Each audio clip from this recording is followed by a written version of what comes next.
Seboni, Abner, Makgamatha. Where does Sir Abner come from? So we might as well just start because I might as well just include it in your. So you're recording? Yes. Okay, cool. So Sir Abner is quite interesting because I never. Not that I didn't like the name. I've always liked the name. But then because I didn't know what it means, and every time I had to explain, I had to reference the Bible, and it's like, so it's a name that was given to me by my late grandfather. So now how the Sir comes in is that this guy, he always used to wear a hat, basically. This kind of hat that I'm particularly wearing. Not the one that everyone always sees me in, you know. But then for me, because as a kid, basically, like, because I used to see him wear that hat a lot when I was around about 5, 6, 7 years old. That was actually the last time I kind of saw that hat because he passed on quite a long time ago. It was the first time I see a man in a township wearing that kind of hat and looking that kind of way. It gave him a certain silhouette, you know. So it kind of like added on to his character and personality because he was a very assertive, very calm, but he had this very commanding aura about him, you know, that just he could kind of like make you feel his presence just by walking in, you know. But then a lot of that had to do with the fact that that hat, the way he wore it, it felt like he was wearing it for some other bigger reason than just the fashion statement, you know. So my reference to that was when I always used to watch like 60s or 70s American movies or Italians, I always used to see guys wearing that hat. And my first exposure to that was my grandfather. So it gave me a sense of, you know, referring him to like a gentleman or, you know, a sir or, you know, that kind of stature. And that's why really I decided the first day that I put on a hat, I decided that's my look. I'm never gonna take it off. Because again, he was the only person, even Lenambiza Abinara, he was always like Abinara, you know. Even when he was happy, but it always sounded very like he was angry or something. But later on, I got to understand that when he called me like that, it was like he was sending me off somewhere to be a commander for something, you know. That's just how I live through him like that, and that's why the shirt and the hat, you know, goes hand in hand, you know. So literally, that's what it is. It's not that deep, but it's just something I just resonates to my grandfather like that. So Yeah. yeah. And did this come because you were looking for a digital platform, social media account handle, or it's something that came before your social media it platform? came before. Literally, it came before. Like I said, this was a time when I was still looking for a particular hat, but it was his hat after he passed on because I looked for that hat for so long. You know, as black people, like if you pass on, or God forbid, if when one of your family members pass on, they will come like batlale fada barata tawona, you know. I wanted that hat, but I was a kid, you know, not for anything else, just for that image of my grandfather that I always had. So then when things like Facebook and Instagram came into this age, you know, and I joined those things, I immediately called myself Sir Abner. You know, it wasn't because my friends always tease me from back home. They're like, "Yeah, we see you now. You're in Joburg. You have an avatar. You're Sir Abner." I'm like, "No," because they still call me Seboni and a whole lot of other nicknames. But literally, that's the first thing. My first Instagram handle was Sir Abner. You know, and then once I found the kind of hats that I like, I just even owned it even more, you know, to a point where I stopped trying to, every time someone asked me what does your name mean, I stopped trying to reference it to the Bible. I was like, commander, I'm a commander, and that's it. So literally that's where it comes from. So it's not an avatar, not it's not a stage name. It's Sir Abner, that's what it is. So, Who got the hat? the original one that I'm talking about. Yes, No one got the hat till today. I don't what know where it happened is. to the? I know it looks like this. It Was was he maybe buried with the hat? No, no. Not that I can remember, but no. I remember that hat always used to be in my grandmother's room somewhere, and then as time went by, as we grew up, it just disappeared. Till Did you ask today, her where's the hat? I did, and what'd she she say? doesn't know what happened to it. You know? She literally doesn't know. But also, I never got to explain to her why I wanted that hat. She just knows me that I like hats. Maybe she's just like, okay, he wants that hat. You know, I mean, no one knows the side of the reason why I like hats from my family, or no one in general. Basically, this is the first time I'm sharing with you why the hat and why, you know.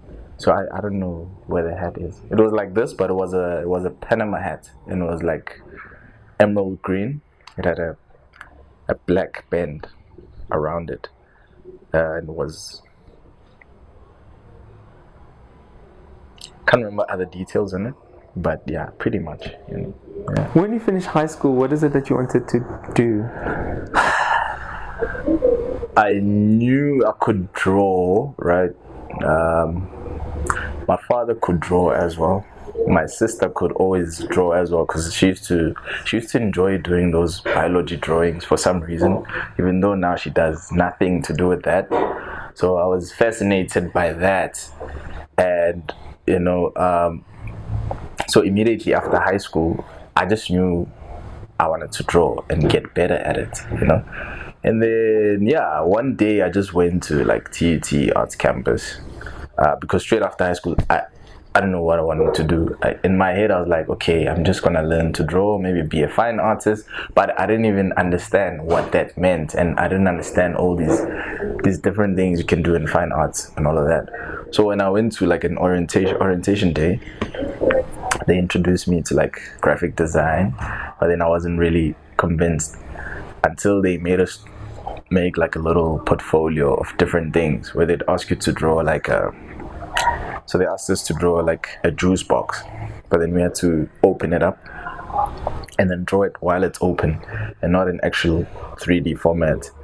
And then they made us draw a few letters, you know. They made us draw a few things that you get to do on a computer when you study graphic design, you know. And then that's kind of how they could identify that, okay, you want to draw, but we think take it this direction, do graphic design. And that's literally how I got into it. But then after first 6 months of the first year, that's when I could finally say, okay, I'm in the right place, I need to be doing graphic design.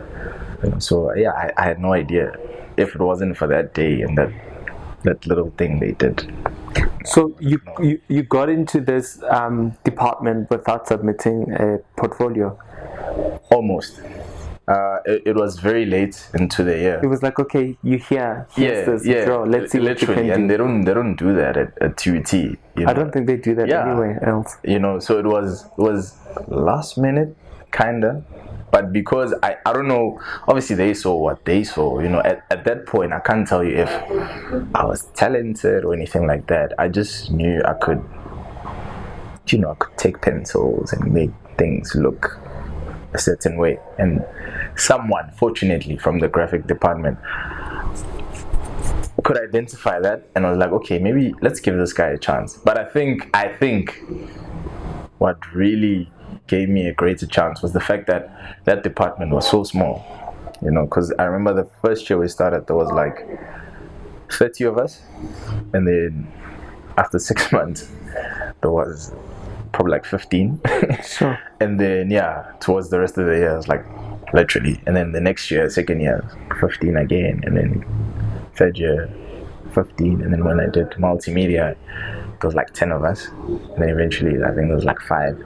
So yeah, you know, so I guess whoever saw what they saw at that point really got me to this point. So, you know. And you graduate with a qualification in multimedia design. Yeah, multimedia what year? Design.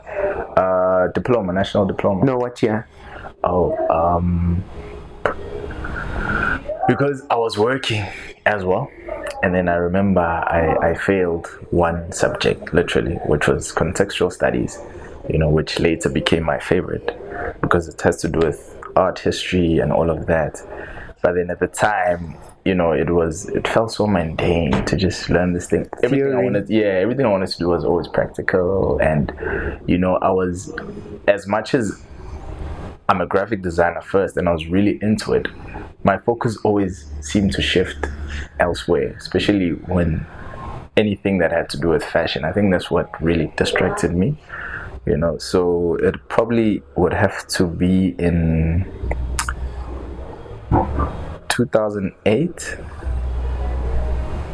Yeah, somewhere there. Yeah. And what were you working while still at school doing your last year? Yeah. What work were you doing? Hey, it was a tough and interesting time, because that's when I was faced with the decision to say, okay, do you want to stay in this industry and get to this point? But I didn't know, or do you want to listen to your parents, and because they didn't want me, because at the time I was working for Vertigo. I don't know if you remember. Oh, yes. Platinum Group. Makes sense. Yeah. They hired all the good-looking people. Oh, wow. Didn't see that coming. That Platinum Group. Take it. Yeah. They were hiring all the hot teas. Listen, it had that vibe. Like, I won't lie. It had that vibe to a point where even like normal people who came from other retail groups, and I'll tell you why I say normal, always felt like, I don't know, it's like a new euphoria for retail. They set it up like that for you to think, oh my god, these people, they look so good and they work in retail, they're so different, whatever. Well, they referenced Abercrombie and Fitch. Akajo is literally like a duplicate of that brand. And Mac hires all the alternatives, like looking people. All I'm gonna say for Platinum Group is they did it first when no one was even looking into, such a business structure and retail. It was very interesting. So my cousin, I think he was a runner-up in one of the Big Brother seasons. I don't remember which one. So he used to work there as like they call them part-time stylists, premium stylists. Instead of you see what I'm saying, premium stylist, instead of saying you're a sales assistant. So he was a premium stylist. So he worked there. So I used to go there a lot, like after classes and stuff. Because at the time, I remember I was doing this class that I'm telling you about that I'd failed. So I literally would go to class like twice a week, and then the rest of the time I just had like all this free time. So I'm like, okay, maybe let's try get a job, in retail. And again, as you mentioned, the Platinum made it very hard for you not to want to work there, because you wanted to be seen with the cool people. So I started going there. Menlyn, remember it used to be by the corner there. I started going there. Obviously, I'm from class, I have my portfolio bag and stuff, because I'm still sketching and doing all these other things. So as I go there every day, the manager at the time, he sees me there. He's like, who's this guy who's always here? He thought I dressed cool at that time. I don't know, but that's what he thought. But anyway, it's like, who's this guy? And they always had this thing of saying, okay, you want to work here? You want to work for Vertigo? But we feel like your personality, your aura is urban. They always had that thing. So that's what he said to me. He's like, oh man, you could fit in so well into this brand. Like, I don't know, do you have retail experience? Do you wanna, are you interested? And I'm like, yeah, sure, we could do this. I mean, I have free time, so why not? He's like, okay, cool, come for an interview. And then, so he asked me, what do you want to do? So my cousin was a premium stylist, like I told you, and being a fashion enthusiast, obviously, I was like, yes, I want to be a premium stylist. I'm like, okay, come do an interview. Then I went there. After the interview, from whatever information they got from me, they were like, no, this guy, he can't be a premium stylist. Let's make him a visual merchandiser. And immediately after finding out, after a few months, what that meant and what a visual merchandiser does, it opened up my eyes to a whole lot of other things that I could do, or that I'm doing right now rather, So as I was working there, I think 6 months down the line, I had this idea because as a graphic designer, any graphic designer will tell you to do a graphic on a t-shirt is like the ultimate thing that every graphic designer wants to do at some point in their career. So fortunately, I got to do that through Vertigo. So yeah, I did that, and then that's really how I discovered that, what, I actually I don't want to be a consumer anymore. I want to create these things for people to buy. And, I don't know how far it's going to take me. I don't know what I'm doing now, but I like this. This is what I want to do, basically. So yeah, that's what I was doing during that year of schooling. And then after school, I went on to further a career in visual merchandising. Cut a long story short, I worked for G-Star, Fabiani. I worked for Woolworths just before I fully joined the fashion industry. I worked for Woolworths, but then through all these turns and trying to get a foot in to these companies, my goal was to say, like I said to you, I want to be part of the creative conversation to create these products and things that people like. So that's what got me here, really. You graduated, you doing this, the job, you securing the bag. At this stage, do you see that there's an interest or there's a pattern of, I want to be in fashion, or I want to be in the business of making clothes?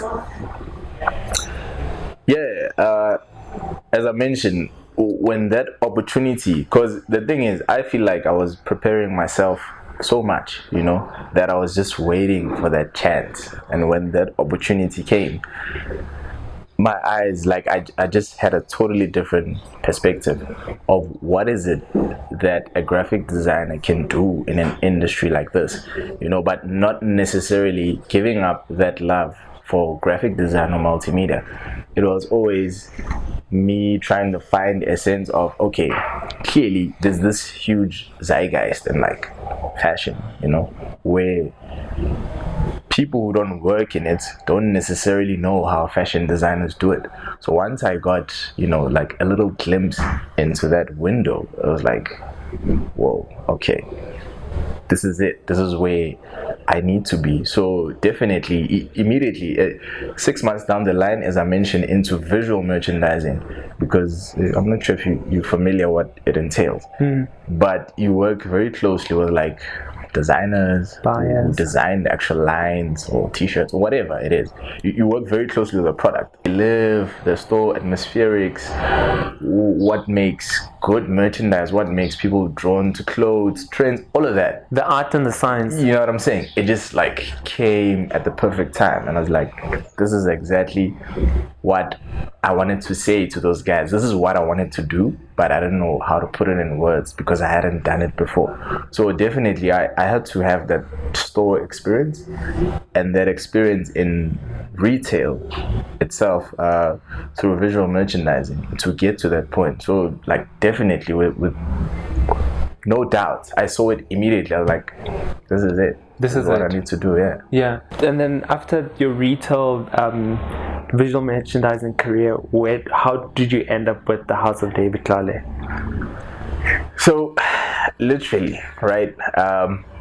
Before I'm gonna cut to the end of the story and then come back. Okay, I love that. So, before I joined David on a full-time basis, I was actually supposed to go live in Saudi Arabia because my retail experience and my love for it, because I just realized, listen, oh my God, I love this. Visual merchandising has become such a pivotal part in the things I like, and how I see all these attributes that I have, how I was able to make that connection. But then now it was becoming so serious that eventually after Woolworths, I got a job as a regional visual merchandise manager in Saudi Arabia for like a company that they do like a lot of furniture and interior stuff. How did they find you? On LinkedIn. Okay. Yeah. I must brush up my LinkedIn account. Dude, it works, trust me. So the guy who actually found me, he also worked for Woolworths, right? But now he's been living there. Well, now it's longer. At the time, he was living there for like 10 years. And he was the marketing what. And yeah, he just found me somehow. And my LinkedIn has always been up to date because I used to post a lot of the stores. I used to merchandise, not just from the company I was working for at that time. Like from way back, from Vertigo, G-Star, Fabiani. My work was always there because I used to enjoy it that much. I wasn't necessarily doing it to seek other opportunities because I was quite happy with like a company like Woolworths. I was willing to put in the 15,000 hours basically for them to eventually say, okay, let's give you an opportunity. So yeah, when before me joining David, I had an interview to go there, but then the interview was literally to just go and sign the contract, and then because we've been doing so many Skype interviews with different people from different departments, and so I didn't go. Something in me was like, you're gonna go here, right? As much as you've gradually developed much love for this, but ultimately you're still going to find yourself in a position where you're at a Woolworths or Fabian or whatever, and you're trying to show these people that, listen, I got these ideas that I want to explore, but because you in a store, you're on the floor, what are the chances that someone will actually hear you out? So I had to make that decision, and I don't know what it is that told me that, listen, ultimately you can't. Like literally, I woke up, I remember, it was very early in the morning because the flight was quite early at like 10. Flights booked and everything? Everything. I had my passport, everything was done. I never flown to anywhere at that point, except like local flights. And something was like, don't do it. It's pointless. You are going to start afresh, but doing the same thing.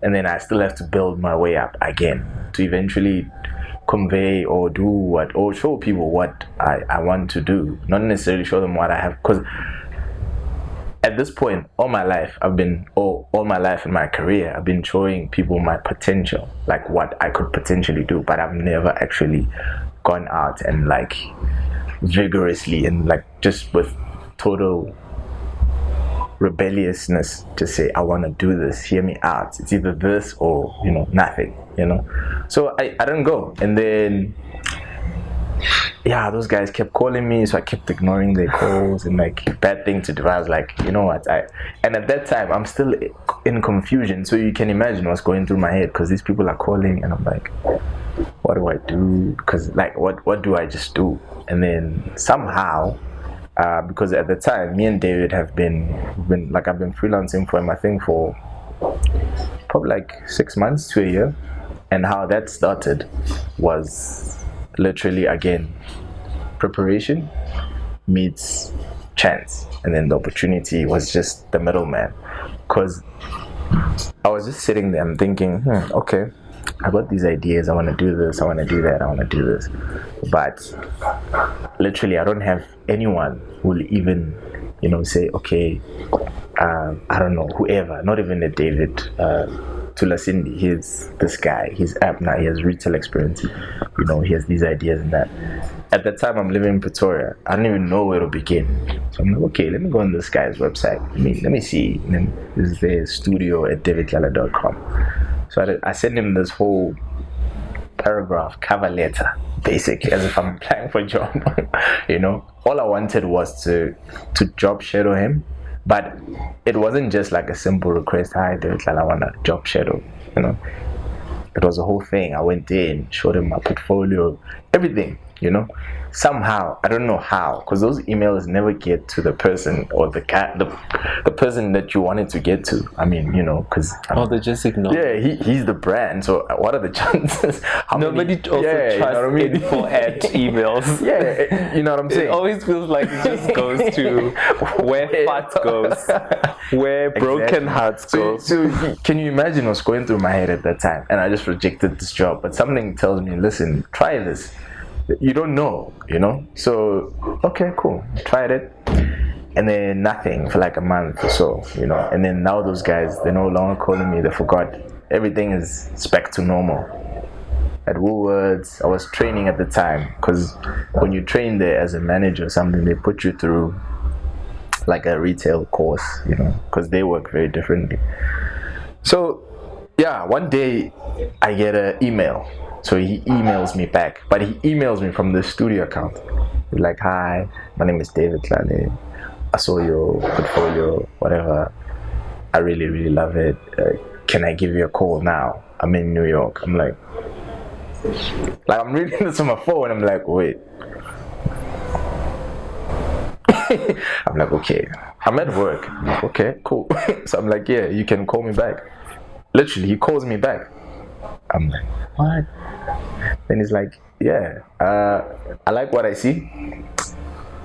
I got a show in like 2 days, but then obviously the time difference is, so you're gonna have to work overnight. I'm like, wait, what's happening? What do you mean work? Like, what's going on? He's like, no, listen, we need to do this now. So I need an invite. I need to do an invite for me. And then, yeah, can you do it?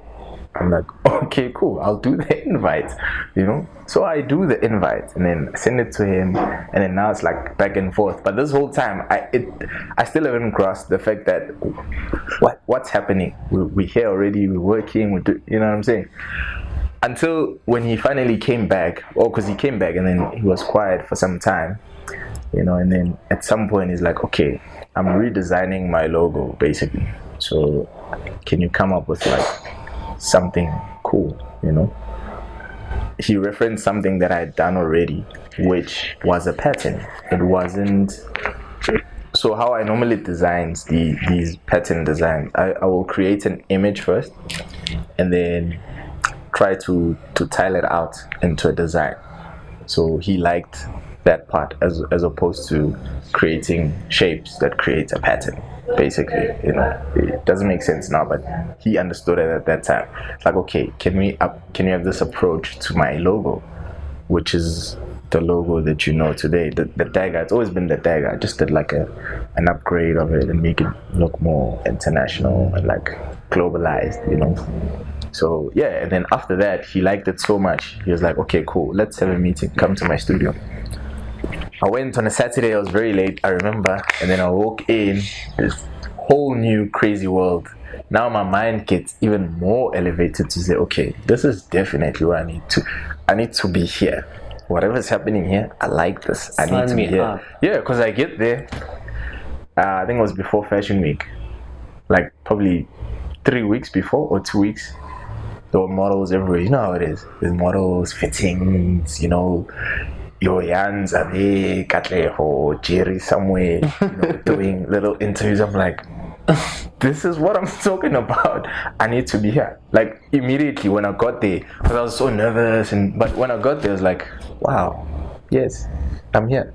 And then yeah, we had such an informal meeting, because he was doing fittings, and then he was like, okay, wait for me a bit. But then at some point he was like, no, can you get up, do that, do this?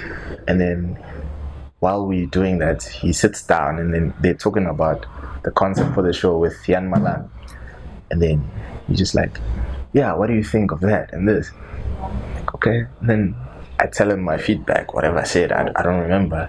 And then he was like, yeah, so tell me a bit about yourself in front of the other guys. I'm like, okay, cool. And then I don't know what was happening, but everything just felt organic and right. And then yeah, I just I told him, and then after that it was like, okay, stay a bit when you're done here. Have you been to Braamfontein? At the time I hadn't. It's like, okay, I'm gonna take you there, let's have lunch, whatever. And that was it. And then 3 months, no, not even 3 months, probably like 2 months down the line, he's like, okay, listen, we need to stop this night shift thing where you go and work, coming back and do little things like invites or whatever.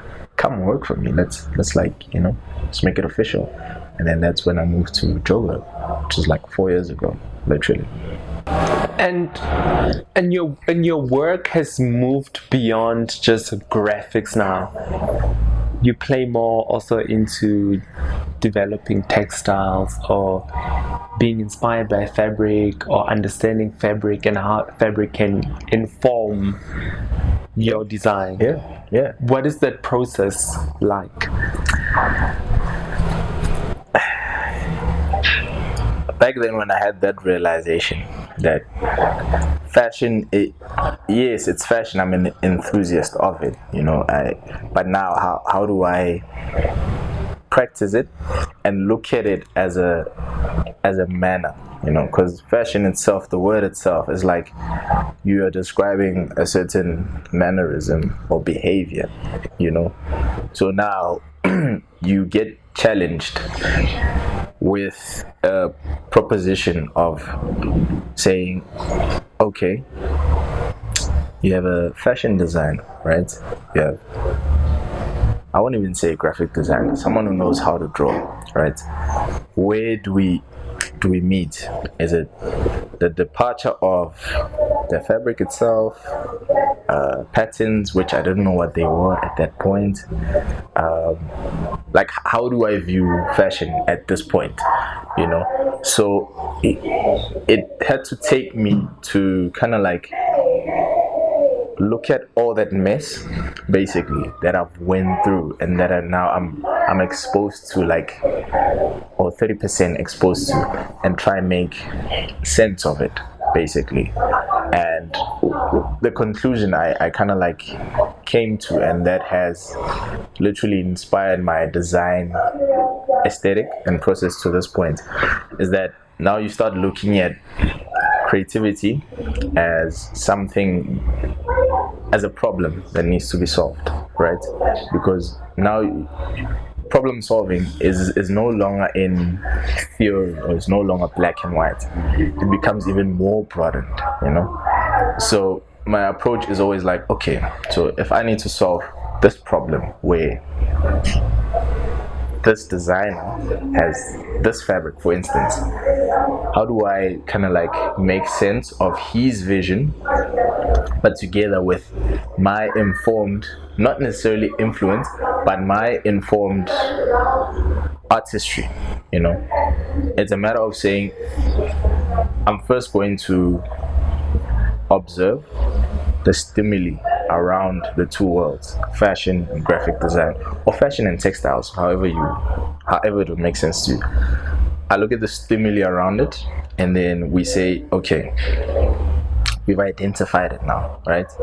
So let's take it and create a new proposition, which brought me to this point where now I can actually say I'm a textile print designer, because now I've identified the problem, I've seen the stimuli around it, which is the inspiration and the mess that I'm talking about that's in between, and trying to make sense of it.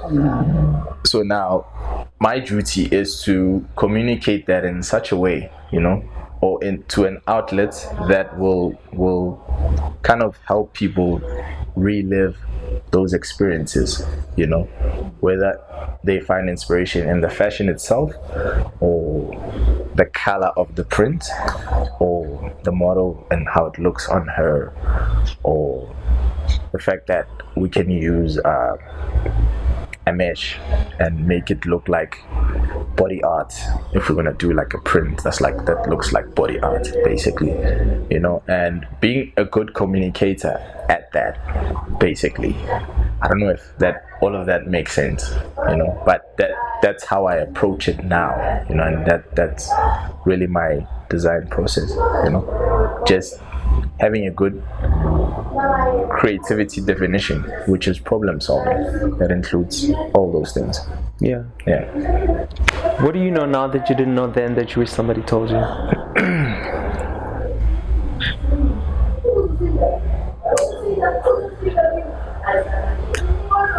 I think more than anything, it's the fact that it's actually possible to collaborate with someone who doesn't do the same thing that you do, and it's actually better, because this then allows you to grow horizontally, because we live in a post, I like to call it, because we lived in a postmodern age, but now it's like post, where we are forced to be like jack of all trades, but like you're really forced to be master of all. You know what I'm saying? So what I'm saying is, I always had maybe an ideology that I could never collaborate with a fashion designer, just because he designs clothes, but I could never make the connection between the two, or even translating that maybe from a fashion garment to now a different product, that just extends that lifestyle, so in a sense it has really given me a sense of growing horizontally, and then the vertical growth that everyone skips to before they have that then becomes inevitable, and everything just feels and seems so possible and near. You know what I mean? That has been the biggest lesson for me. So I always try to collaborate with people who literally don't do the same thing. Even to say I collaborate with a fashion designer, for me it's still like, ultimately we still both sketch. So I want to collaborate with, I don't know, someone who makes bricks, from cement, or that's where my thinking is at right now. So Okay, to somebody who just sees a print on a fabric, can you take us behind the scenes or behind the ink of how actually it works? So fortunately, some institutes offer repro production, that's what they call it, as a subject when you study graphic design or fine arts, or even actually fashion design. And then sometimes you can actually take it up as a course. So there are people who do this, and this is all they do, and they can do so many different techniques. So what I've chosen to focus on is digital printing, or sublimation printing in this instance. So how it normally starts, it depends the kind of fabric you're working with, the kind of silhouettes that the fashion designer wants to interpret, because sometimes it works back and forth. So sometimes we can create a print to replica a silhouette, and then sometimes the silhouette replicas the print, so it just depends what you're looking for. So having said that, you can really mix media. So you can use sketches, you can use scans, you can use, I remember the one time I actually took fabric itself and I creased it, and then we scanned it in, and then made a texture out of that, and then put another print on it. So it just depends really what you are looking for. So with sublimation, the good part is you can literally print anything, on any fabric, as opposed to something like a silk screen that wastes a lot of water and ink and pollutes rivers, dams, and all of that. So what I love about sublimation is the fact that you don't use any chemicals at all, and I think that's why it's a growing thing here as well in South Africa. Well, that's what they've been using in other capitals of fashion around the world. Only now we starting to see more and more designers take a favor to it. But then so you can literally use any media you want, anything. Like as you sit in now, I can take a picture of you, and then we scan it, and then we just make it according to size of fabric. Or I know normally here in South Africa, the width of the fabric that we can go up to is 150 wide, which is 1.5 meters, and then to whatever length you want. The good part is we can change the design at any given point, literally, as opposed to a silk screen where we'd have to develop so many screens to get certain colors, and you can print up to 1 million or 1 billion colors, So after designing your design, people use Illustrator, they use Corel Draw, Photoshop. Like I said, it's up to you, what you want to use and how far you want to take it. You would then get a sublimation program. So you need 2 machines. You need a sublimation printer, then you need a heat transfer machine. And then what you do, you take your design, then you program it into what is it? The sublimation machine. So it kind of like exports that into a format that's good for printing.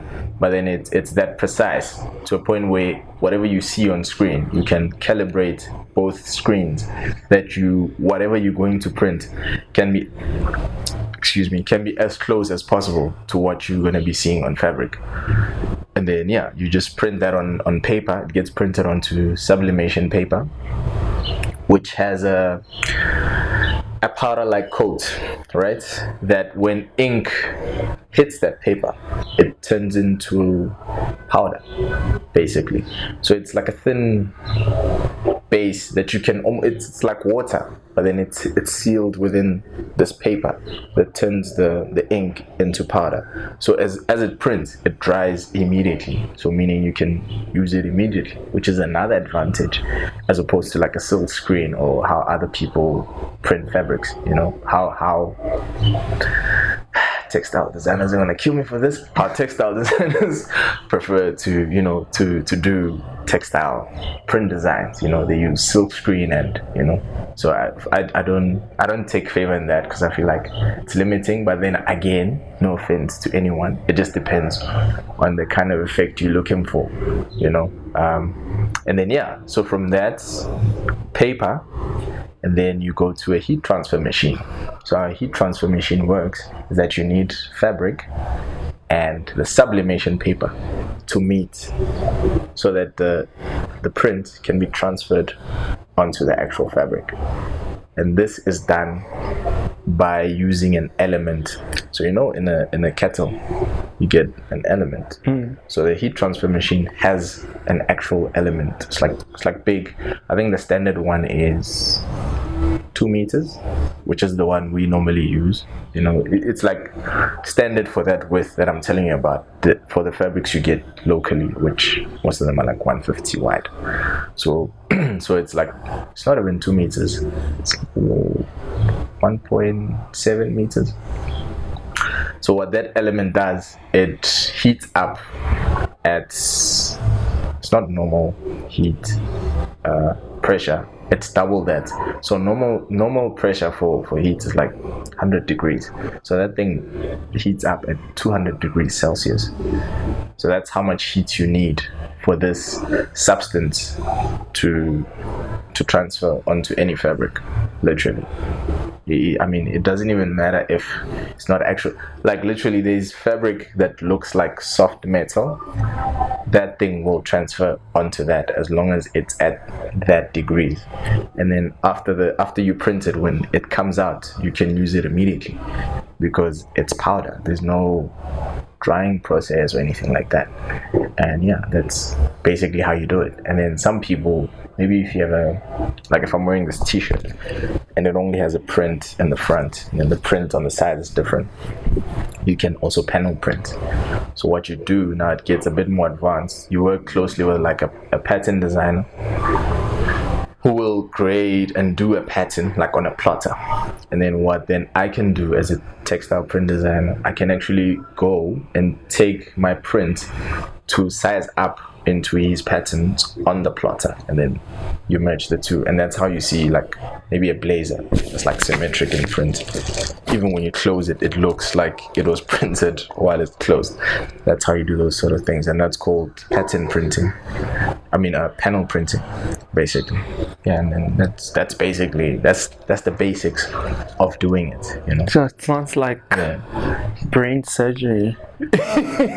Not really. It becomes brain surgery when a designer wants to do like something quite specific, and then maybe it's got like a weird pattern, and then you have to figure, or maybe he wants a certain effect. He wants to make it look defected or something. So that's when it becomes brain surgery, and there's no way you can do it on the computer. So now you have to use unconventional printing methods, like with the current show we did now, our spring summer collection, which you've seen. I actually printed on fringing, but then I printed portraits of people. It's fringy. You won't see that in the show. Yeah. But maybe when you come to the studio, I'll show you. It's actually on my Instagram. I'm going to show you that piece after here. Yeah. So you see, when you try stuff like that, which is what drives me, I like doing stuff like that, as opposed to just like printing. And yeah, that can sometimes be a bit of brain surgery, but the more you do it, the more you're forced to explore and do and advance. Like, yeah, you know what I mean? So, do your parents understand what you do? No. I think. What do they think you do? It probably still sees that kid who used to always ride the taxi from Garankua to Arts Campus with a big bag. And yeah, they were like, okay, we're paying for you to go draw, and your art supply is expensive. We don't know why, all we can hope is that you better make this money back, and be able to take care of us. So I think the only instant gratification really they can appreciate right now is for us when you do things like this, and then they can kind of like get to listen by themselves when you're not there trying to explain. Because for them, from day one, when you're explaining what you wanted to do, you're trying to convince. So now that you're on TV or wherever you are on radio, and you have someone else having an interest, I'm not saying that's the only time they believe you. That's the only time they get a sense of relief to say, okay, he's actually doing something. I still don't understand, but maybe, okay, send me that interview. I'll listen to it, and then they can kind of like try to say, okay, I see. I'm not convinced, but I don't know still. But let's see. They say you're doing things out there. My mom always likes saying, "Listen, me. All I know is there's a reason why I was not born into this era of yours." The first time I took my mom to one of our shows when he did a show at the Mandela Square in the tent. Yeah. When she arrived there, she was like, "Seboni, that's all she said. Literally, that's what she said. She said it so many times. That's all she saw. That's the feeling she got. She didn't understand. She didn't care to understand. She was like, this makes you happy. I'm like, yeah, this is a borrowed office for the night. This is work. Yeah. The hardest work. You know what I'm saying? Yeah. She couldn't understand. So, But then when she saw the clothes, did she have feedback later to say, okay, maybe I'll get it? The feedback was, there's no way you guys made those clothes. There's no way. Not because she knows what goes into them, or just a sense of like being wowed and like, wow. A sense of disbelief. Yeah, like totally, to a point where she's just like,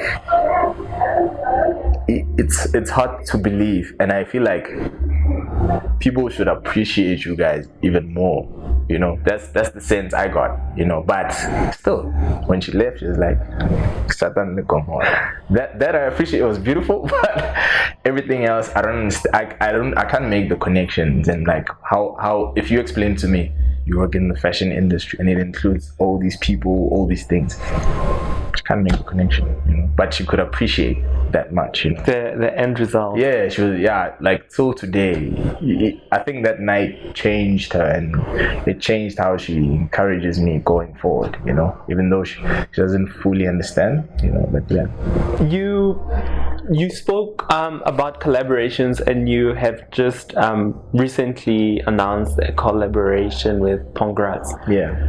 What is the partnership about? The partnership really, it's not a partnership per se. It's more of a collaboration. I think for me, what I appreciate really about this venture is that it's a true collaboration in the sense of it, where they commission me as an artist to influence the brand, and it's not the other way around. It's not a influencer kind of thing. No, they actually, it's a partnership in a sense that both brands are amplifying the other organically. So how this happened literally is the fact that I'm always wearing black and white, and as part of their corporate DNA, black and white stripes have always been the thing for them. It's like it's above all else, be bold. That's what they call it. So that bold signature with the black and white stripes has always been a huge feature for them, as an exclusive brand, but that's also quite very inclusive if you look at the competitors. So they approach me and say, okay, we see what you're doing, but we don't fully understand. But then from face value, we like your aesthetic, we like how you stay true to it, and for us that's really an ethos that as Pongrats we really resonate with. So we want to get into a design space, basically, as it has, I don't want to say it has become a trend, but then somehow obviously things I mean, brands follow suit sometimes, and every brand now wants to be associated with like design and art ventures and having cool collaborations in art spaces, yes, exactly. So they were like, okay, since you are a print textile designer, but literally they look at me as a product designer, because as we got to sit down and I fully unpacked what is it I do, they just felt like, so you could actually be a product designer, and you've done packaging before and all of that. So how was about that you take this black and white stripe and we challenge you to take it even further? We're not going to tell you how to do it. Again, you must influence the brand, and literally that's what it's been about. So they commissioned me to at this point, I won't say redesign, but then to have an extension of that part of their brand with the black and white print.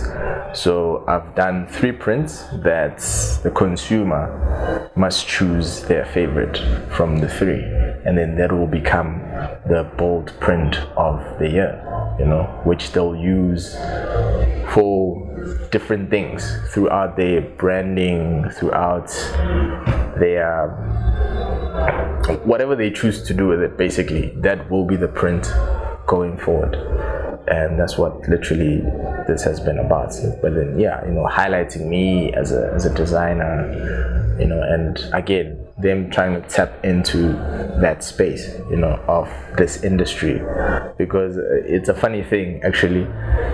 Sometimes I tell my mom, I'm like, listen, I don't work in the fashion industry or clothing. I work in an entertainment industry, because sometimes it feels like that. And when you do partnerships like this with such a big brand like Pongrats, it quickly starts to feel like that, where now you need to be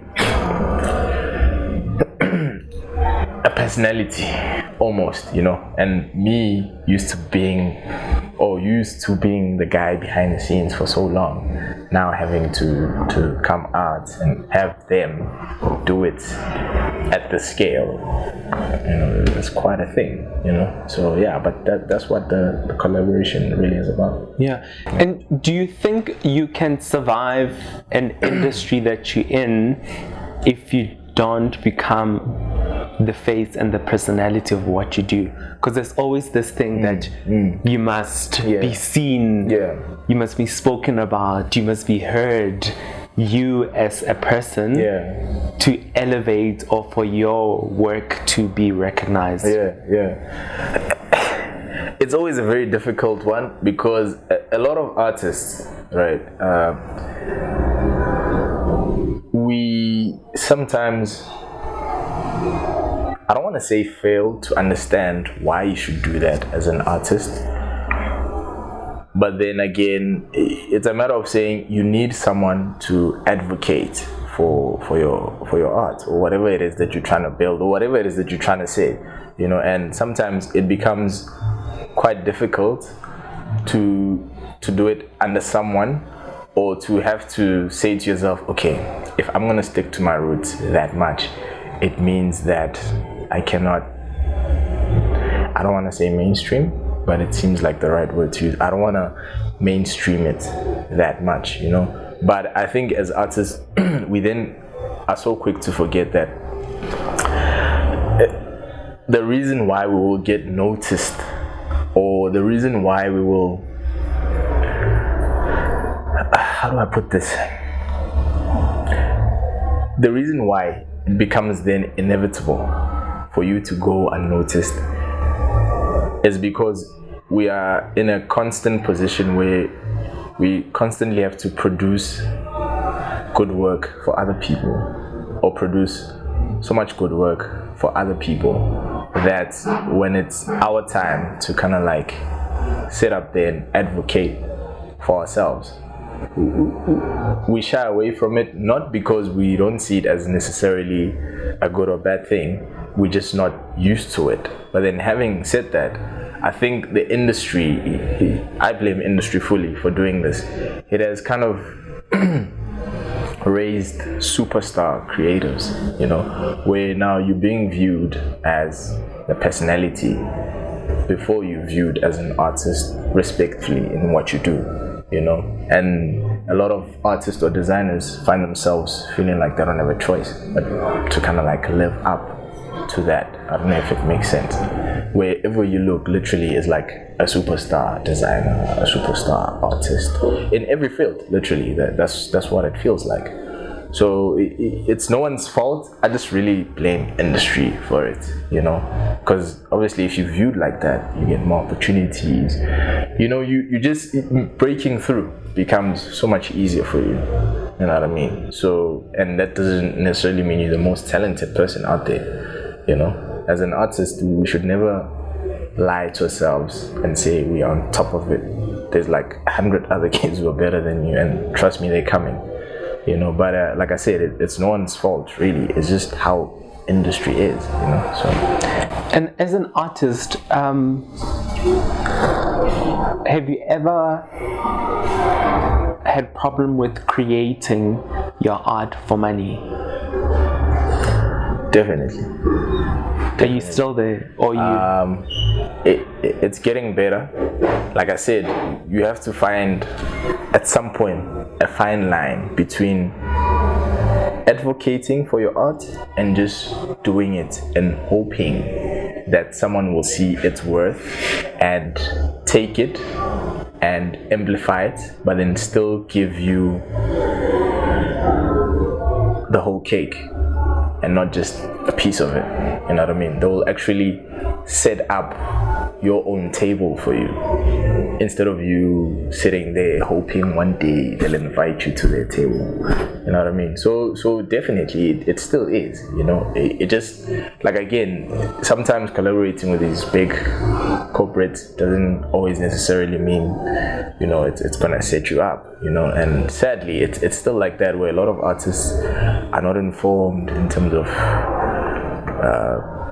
legal formalities, in terms of contracts. Like, we face so many things. So I could say it's still a struggle, but it's getting better.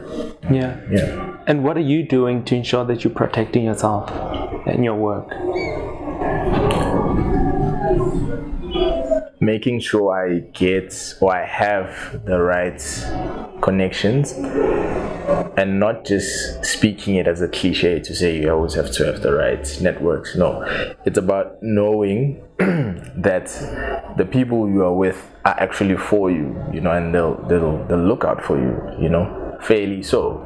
You know what I mean? It's not always about having this full circle of people who are just around you for their association.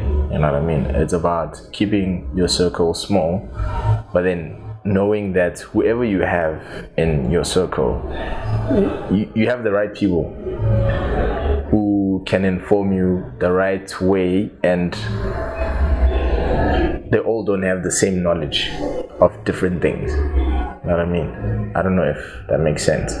So that has helped me quite a lot, So yeah. Abner, cultural radar, what do you think is moving the needle right now? Sure. Wow. Sure.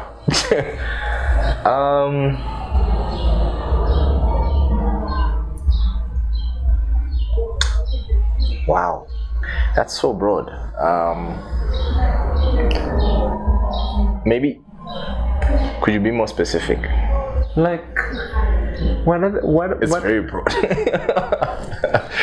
Are we now talking fashion? Are we Not talking... just culturally, that like the one thing that you see that it's happening, you're like, there's a movement here, something's about to change, something's about to evolve. Okay, since it's so broad, the one thing I can say is the birth of a lot of cults, basically, is what's really taking center focus. I think because of how people are realizing more and more every day that they're very individualistic, about their preferences in everything generally, and how people care enough to understand that. You see it everywhere in gender, in not just gender, male, female, like across the board, basically. And then it's interesting to see how then everything just kind of like is a mash up, but then you don't have to be specific or explain yourself into why you go with B and not A, and people can literally respect that. But then it's cool because now it's not just there's like groups of individuals who share the same opinion, and it feels free to do so. I don't want to use the word free thinker in your video because that's always associated to some cult movements that are associated with Illuminati, but that's what it is. You know what I mean? We're just a generation of free thinkers, where everything is like possible, literally, and the influence or the inspiration is not far anymore. It's like literally here, and I can take it and I can make it my own within a group or individually, and I'll still belong either way. So cults are definitely, I don't want to say on the rise, but then they're taking center focus right now, and that's what it's about, and that's what ergonomically and demographically even corporates are looking into that, and it seems like it's the standard to go with right now. As somebody who moved to Johannesburg, how does a city like Joburg nurture what you do? It's really, really been amazing to live in a city that feels global, like to a point where I can go literally, because I did a lot of traveling in like West Africa in the past 4 years. It just felt the same, because Joburg is a city where no one is from here, but you find different types of walks of life at any given moment. I mean, I remember 2 years back when we were still here in Maboneng, actually, I was walking out the building when it used to be craftsmanship, and I was walking with a friend of mine. So as we're walking, he's lighting up a cigarette, and he's like, I just saw Mos Def. I'm like, what do you mean? But he wasn't walking around with like bodyguards and stuff. No, he was just taking it in, like just walking around. He had a loaf of bread, and then he actually asked us where can he get like cigarettes, because that guy was smoking. But it was so, I don't know, no one was starstruck. There was no sense of he's a celebrity. He didn't have that sense himself. He just allowed himself to be in our space and to just live in the moment. And that for me was an example of what kind of place this is, where you need to have an open mind, in everything. I mean, and more so when you are creative, it elevates your level of thinking to be localized. As much as you're very local, you're very here, but the world literally comes here to watch what you do. You know what I mean? it's like, it's unheard of. I've never experienced that living in Pretoria, and I don't think I could have ever had I still been working in Pretoria and trying to make this career work, because that city is very, government, it's like a corporate city, whereas here, I got more than what I bargained for. It's amazing.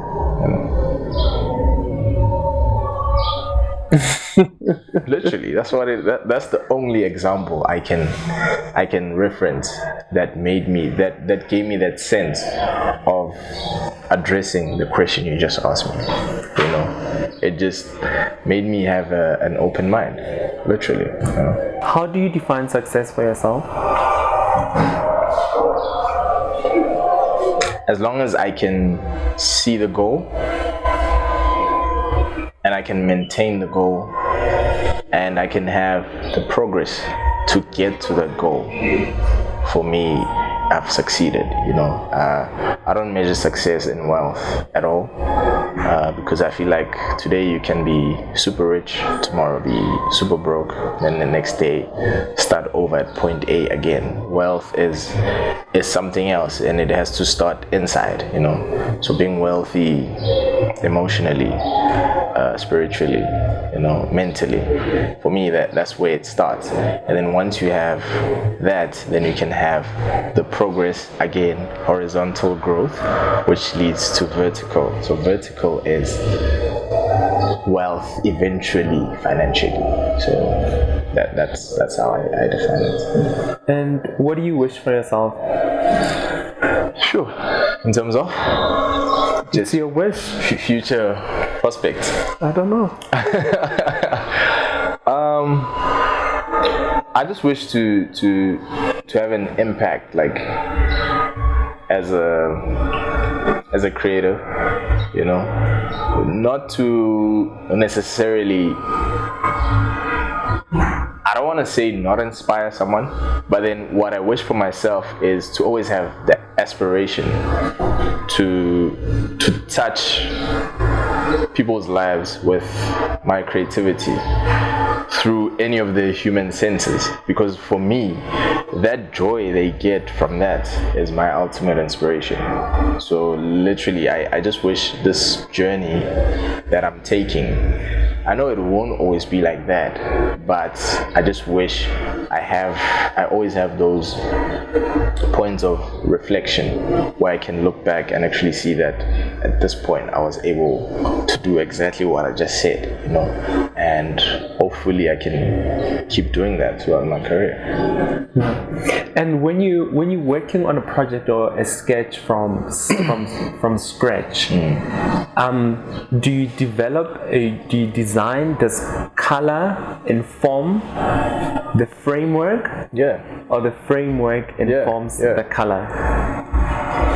So I work funny, right? It's like eating a fish or dissecting a fish front to back, from the tail going to the mouth, because everything for me is always a meta narrative.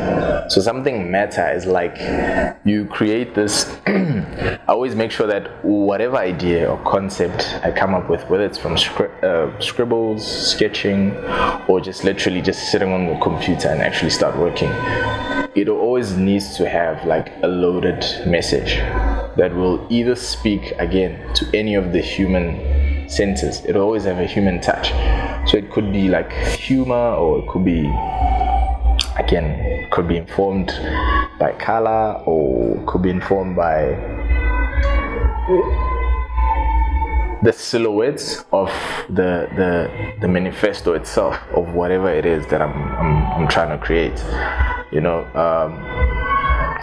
As long as it has a loaded message where depth is created for someone to actually engage with that thing, then I feel like mission accomplished.